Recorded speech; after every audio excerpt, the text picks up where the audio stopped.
All right, it looks like we are live. I am here. I'm Sam Kimberly. I'm the creator and founder of Creative Life Scholars. I am here today with a live interview with Lorie Kleiner Eckert, and she is, well, she's a quilter, she's an author, she's a blogger, she's done a lot of different things, and I'm really excited to talk to her today. Thank you for being here with us, Lorie. Well, I'm thrilled for the opportunity to tell people about my work. So thank you, Sam. Yeah, no problem. So, we really wanted to focus today on talking about I know you have at least one book. It seems like you've got two books on quilting, and you Oh, have an I have a total of 4 books. The first 2 are adult picture books. So they're short on words, long on pictures. And the pictures are pictures of quilt. I just happen to have them sitting right here. So like Perfect. here's one. So you see how there's a picture of a quilt and not many words on the opposing page. So you got 2 books like that, illustrated with quilts that have words and symbols pieced in the design, which is my shtick. And yeah, and then 2 other books as well. So the books that are quilt related came out in the 1990s. They're still available on Amazon. You're going to get it through a secondary source, and they're available on my Etsy shop. You at least get a new book from me, but they're vintage. They've been around. Okay, great. And you also have some of your quilts on sale. We'll talk a little bit about this later, but you've got some quilts on sale on Etsy as well, I got right? Right. Yeah, you're dealing with creative people, and I'm 68 years old. I'm still trying to figure out what I'm going to be when I grow up. So I got into all of this because I was putting out a new book, a memoir that came out a year ago in December. And a writing consultant said to me, or a publishing consultant said, you have to get your name out there. So I started putting up motivational messages because everything I do is motivational in nature. I'm your rah-rah cheerleader, you can do it.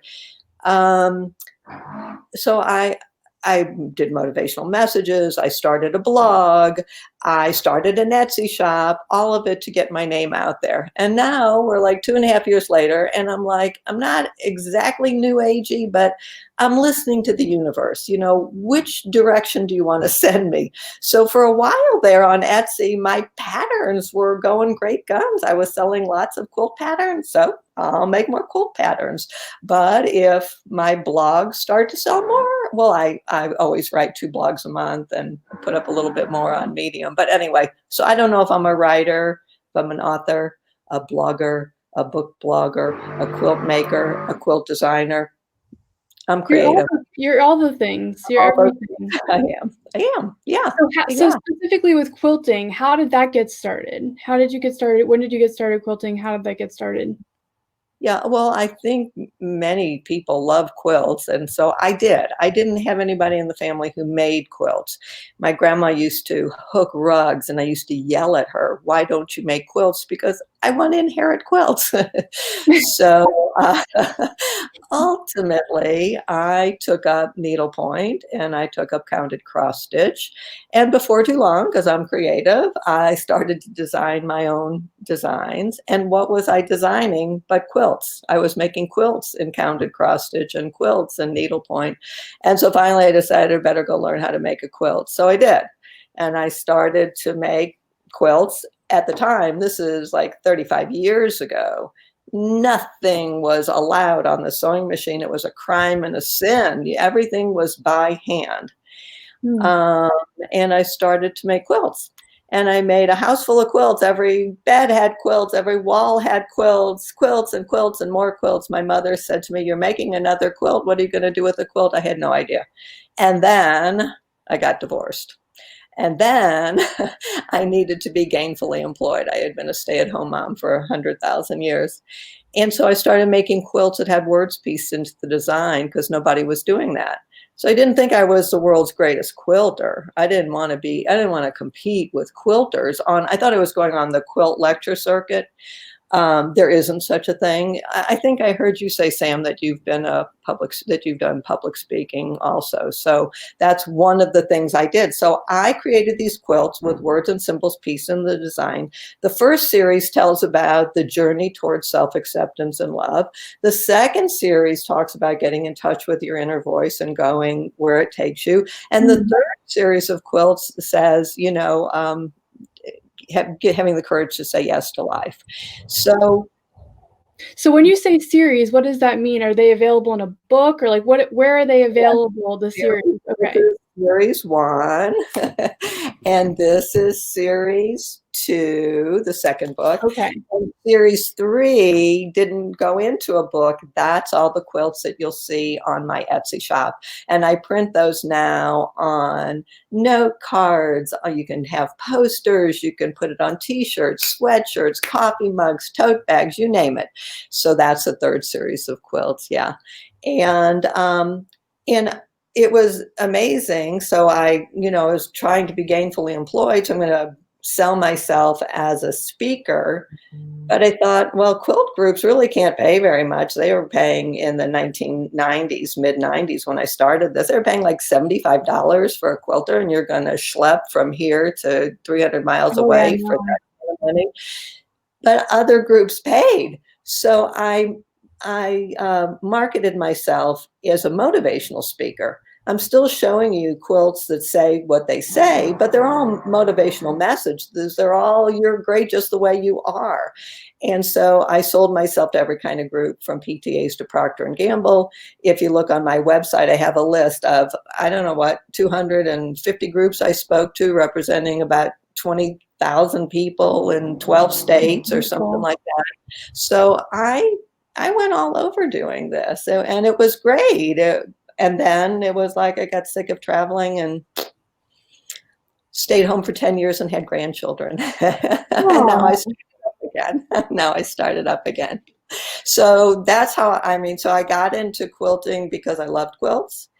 And my grandma didn't make any for me to inherit, so I had to make my own. And then I used it as a means to an end to make some money. So it's been an interesting adventure, to say the It least. sounds like it, absolutely. So I'd Yeah. love to know, like, what attracted you to quilting? Like, in particular, do you have any sense of, like, what really attracted you to that particular medium? That's interesting, because I also did counted cross stitch and needlepoint. It was never like decoupage or anything like that. Gardening, any of those kind of arts aren't me. I don't really know. I think there was a quilt maker. She's now deceased, but she was huge in the quilt making movement. Mary Ellen Hopkins was her name. Her quilt shop in Santa Monica was Crazy Ladies and Friends. It was a wonderful store, and there were always Oreo cookies for you if you stopped by.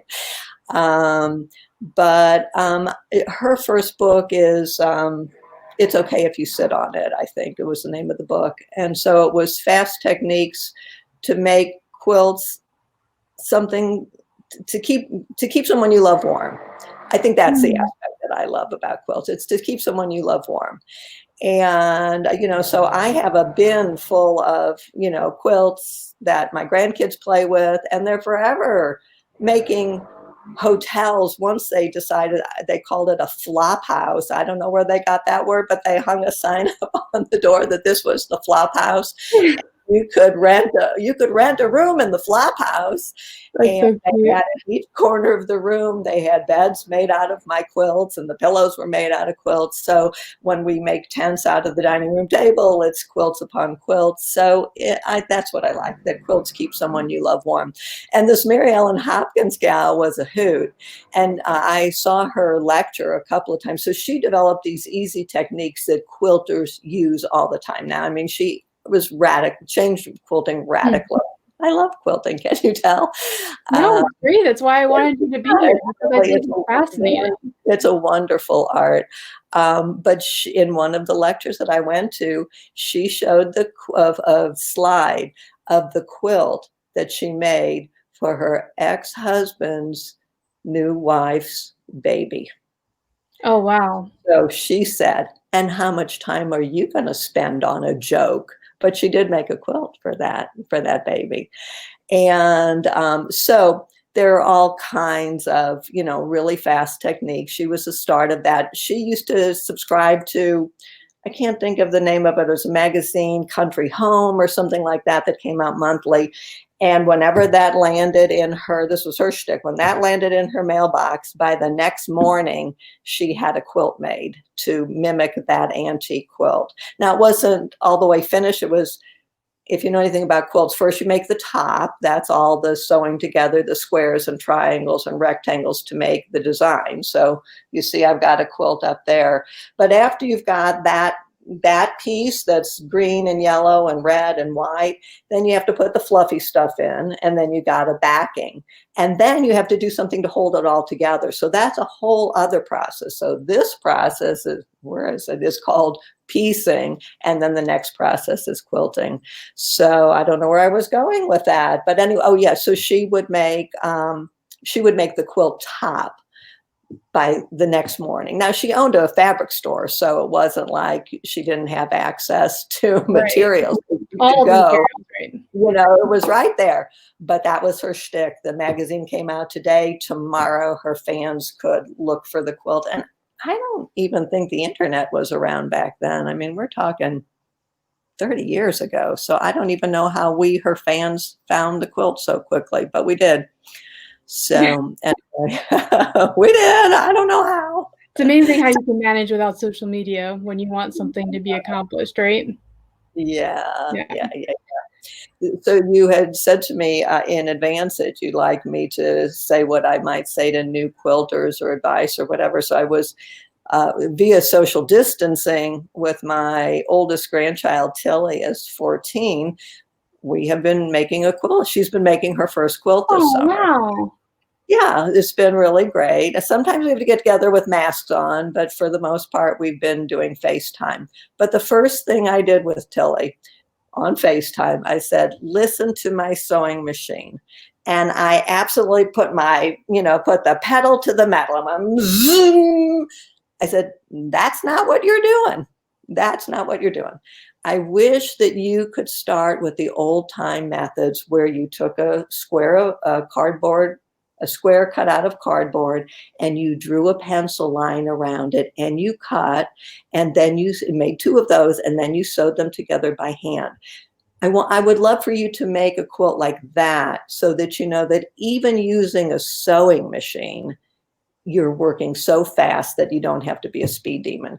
And I think I've got 5 patterns now available on Etsy, but I think each of them starts with the same thing. Be precise, which in quilting terms means that you always make a 1/4 inch seam allowance, and that the secret to good quilting is good pressing. You just have to really iron it. And Mm. somebody on one of the Facebook quilting groups said to me, I posted one of my quilts, it's so flat. It's like, well, of course it is. I press it every step of the way. The seams go together perfectly. There's no reason for it to have bumps and lumps. So that's what I think is the beginning lesson, is that precision is important. You don't have to be neurotic, but it's important. And you want to have a good end product. There's a lot of pieces of this puzzle going together. You have to be precise. So, as in many things in life. So that's where I would go with that.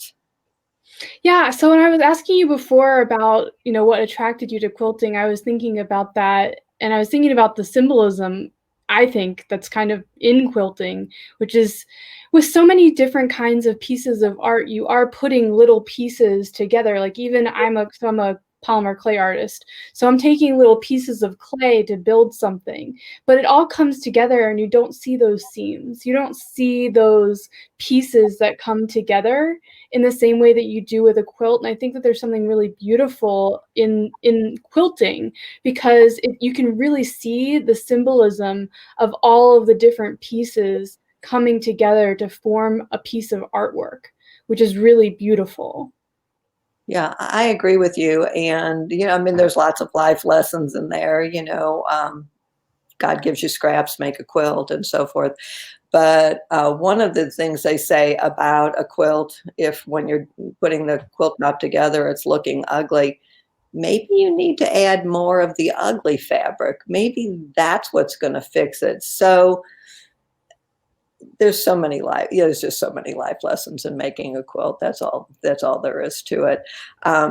I right now am making a new quilt for a new pattern for Etsy. And one of the things I do when I'm making a quilt is to have the quilt pieces on my bedroom floor morning, noon, and night. Oh, yeah. It's different light. And so that's, I mean that literally, but figuratively too. You see it in a different light. You see it when you're happy. You see it when you're rested. You see it when you're exhausted. And this is really a good lesson for life, like, it's like, you'll forgive me having PMS. If you have PMS, go to bed and we'll talk about it in the morning. If you hate the quilt, go to bed. Let's see what we think in the morning. So there's so many lessons to that, not to mention the fact that it puts the problem that you're having with the quilt on the back burner, because it's always there. It's on the floor. Every time you walk into that room, you see it. But it's not what you're worrying about 24/7, but it is back here. I always say that the back of my brain, I don't know if other creatives feel this way, it's like a popcorn maker, and suddenly things get heated up and it goes pop, pop, pop, pop, pop, pop, pop. So ultimately it goes pop, pop, pop. And I'll tell you, the latest blog that I just wrote, because I really hope that all your listeners will subscribe to my blog, but it's life lessons from making this exact quilt that I'm making. And what I've come up with is that experience is a wonderful thing. I mean, the quilt I'm making looked so pretty when I drew it up on graph paper, and so ugly when I executed it. And so then it's like, what am I going to do? And then as I thought about it, I said, you know what? There was an unsalvageable quilt once before that I salvaged. I wonder what I did then, and I pulled it out. Well, the quilt I was making was going to be 5 rows of 4 quilt blocks, 20 blocks, and lo and behold, the previously salvaged quilt was the same thing. And instead of having 4 blocks, 4 blocks, I took 4 blocks and framed them with a pretty color, and I took another 4 blocks and framed them. And then I put 4 blocks across the middle and framed them. Oh my God, it looks like I was an amazing quilter. And what I did was salvage something that was unsalvageable. And now I have the experience, so I'm doing it again. So I was really singing the praises of experience. And that's another lesson for my granddaughter who's new to this, or anyone else. Stick with it. There's so many lessons to learn, and you have to get through the beginning to get to the middle, and then from the middle to get further along. Someday you'll be 68 years old and you'll have been making quilts for 35 years, or jewelry or pottery or whatever. And oh my, you'll have a wealth of knowledge. That's so true. There's so many pieces of nuggets of wisdom in what you were saying, for sure. It's overwhelming just to think. I mean, there's so many different things to think about in that. And, people talk, like I was just thinking about social media. People think about social media and they think about, oh, I need all the followers. I need all of the people reading everything that I write. But it happens, it accumulates over time. Like you were saying, with talent and building your skill, it's like you can't compare your beginning to someone's middle, but there's a lot to learn in between. And I think we're constantly doing that now, especially with social media, because we're so electronic right now, in particular with the coronavirus and everything that's going on. And that's forcing us onto these digital platforms that are often sources of comparison, and comparison steals our joy, and it definitely doesn't allow us to be the most creative versions and best versions of ourselves. And I think learning from ourselves, getting that wisdom, expecting that the beginning is going to be messy, and pieces in the middle are going to be messy, and sometimes even the end is going to be messy. That's true. It's just it's part of the process of learning and growing, and even when you get very skilled at something, if you're not challenging yourself to grow, then there's no point in continuing. You'll get bored. Even if you get to that expert level, that level of, excellence, you have to continue to push yourself and challenge yourself. And I think it's really beautiful what you're saying about going back to that original quilt that you felt like it was a disaster, and never throwing anything away. I think that's also so important. No, yeah, quilters, maybe all artists have the term UFO, unfinished object. So most quilters have a whole bunch of UFOs. I don't. I have finished every project I started, and I don't love them all, but there's lessons in that too. So my daughter and I have different tastes in colors. I like vibrant. She likes this soft, fuzzy stuff. I don't know what. Anyway, so she, when she was a teenager, wanted me to make quilts for her bed. I did. She had 2 beds. I had to make 2 quilts. She picked the fabric. I really did not care for it at all, and made the 2 quilts. Oh, made a valance for the window. The whole room was decorated in that fabric. I didn't care for it. But a friend came in and saw that room, and she said, of all the quilts you've made, this is the most beautiful. It's like, okay, different strokes for different folks. So when something looks horrible to me, I often say, okay. Yeah, Someone no. else like it. I Yeah. think that happens I think that happens so frequently. I finish pieces of jewelry and I'm like, okay, well, it's part of the collection. Someone might love it. And so often those are the pieces that sell right away. Right away. They sell more quickly than the piece that I'm like, this piece was like perfection. It was exactly what my mind, like, it came directly from my inspiration, and this Yeah. piece was beautiful, and it just sat. And then this other piece that was like the scraps, or like the last piece that I made in a collection, it's just like there. Everyone loves that one. It's so funny. It's so funny No, how those things work out. no rhyme or reason. Yeah, No. that's great. That's great, but it's a great life lesson, and it's oh, I worry so much about teenagers, especially since they don't even get to go out and be with their friends anymore. But you need all these life lessons. You need to keep doing it, get kudos from here, there, and the other that you never expected, and away you go. Yeah. In my second book, there's a quilt that I struggled with and struggled with. Let's see if I can find it real fast. And my father, if you read anything I've written, you know that my father is a key player in my life. He's deceased, but you would never know it because I talk about him all the time. This is his favorite quilt in the whole book. So Oh, there it is. Whoops.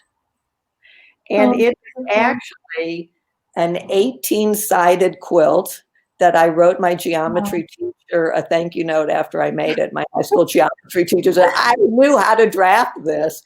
I hate that quilt. It's horrible. My father's favorite. So It's so funny. big story with your jewelry. And I really used to respect my dad's opinion. So anyway, Wow. it's fun. I think it's a beautiful quilt. I have to agree with them. So, Well, I wanna talk just for a second about your newest book, the one that came out last year. Do you wanna talk about that for a moment? do you think I probably have it right here? Moving on. And it's on sale on Amazon today and tomorrow for 99 cents for the version. The paperback, I think, is 18.95. I don't know. You would think I would know that. Yes. Oh, it's a great book. Everything that I do is motivational in nature. Everything is with the message life can be difficult, but you can do it. And so this is the story of losing my significant other. His name was Irv. We called him Big Irv. So that tells you something about that man. And he died of cancer. Actually, tomorrow is the anniversary of his death. It was not there was a lot.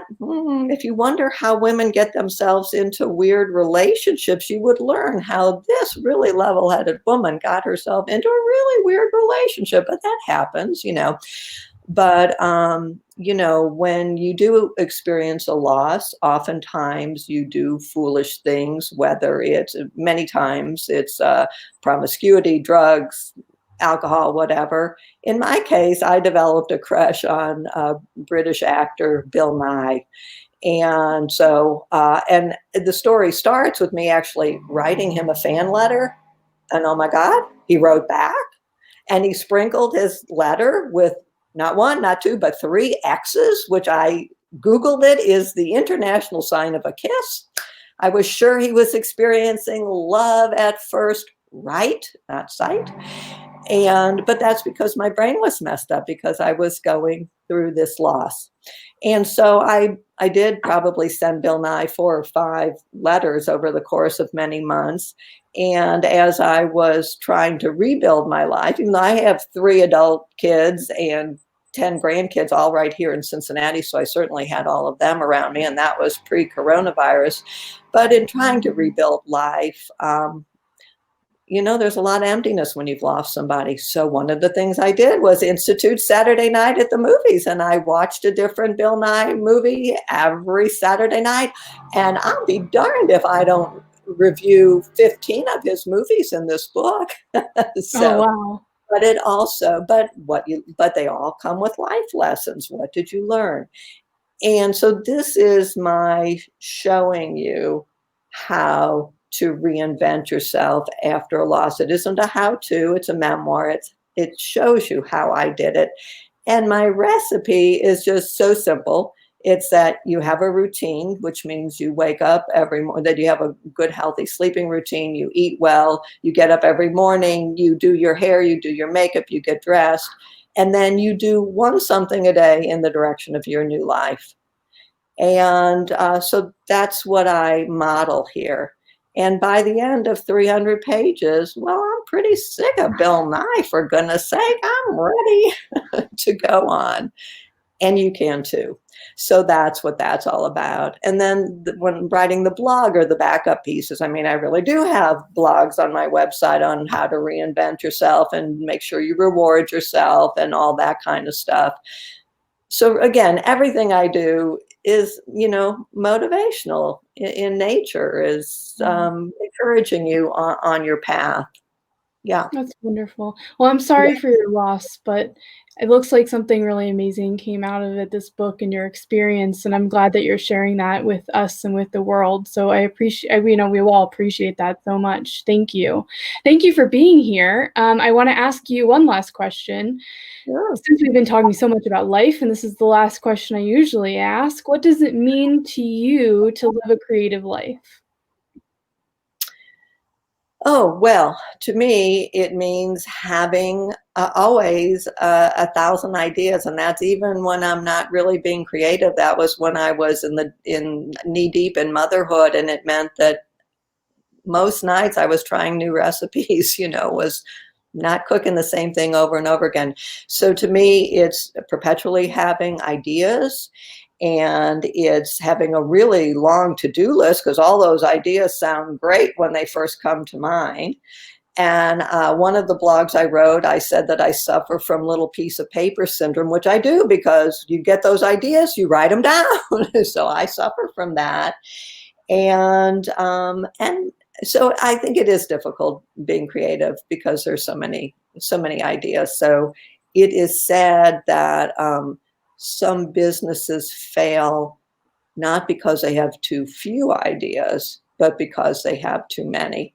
So I think I suffer from a little of that. So should I be pursuing my writing? Should I be pursuing my Etsy shop? Should I be making quilt patterns? I don't know, but it's all fun. So I'm having fun. That's important. I think having fun is very important. So, what you should, you know, all the shoulds, right? All the shoulds. Yeah. They Uh-huh. can, Yeah. you know, as long as you're having a good time, that's really the most, I think, most important. So, again, thank you so much for being here today, Lorie. I really appreciate it. I've got your website linked in the notes for this show, for this conversation. Is there anywhere else that you want to direct people? I think everything is pretty much on your website, is it not? It is. If you go to my website, it'll send you to Pinterest, to LinkedIn, to Medium, to every place I write for. It's all there. And Awesome. and I think there's a contact me. So that's Lorie at LorieKleinerEckert.com. Anybody can write me also. I love hearing from people. So thank you so much. This was a lot of fun. Thank you so much for being here today. If you guys have any questions for Lorie, she's a member of our group, so you can either tag me or tag her in the comments, and I will make sure that she gets the questions answered from you.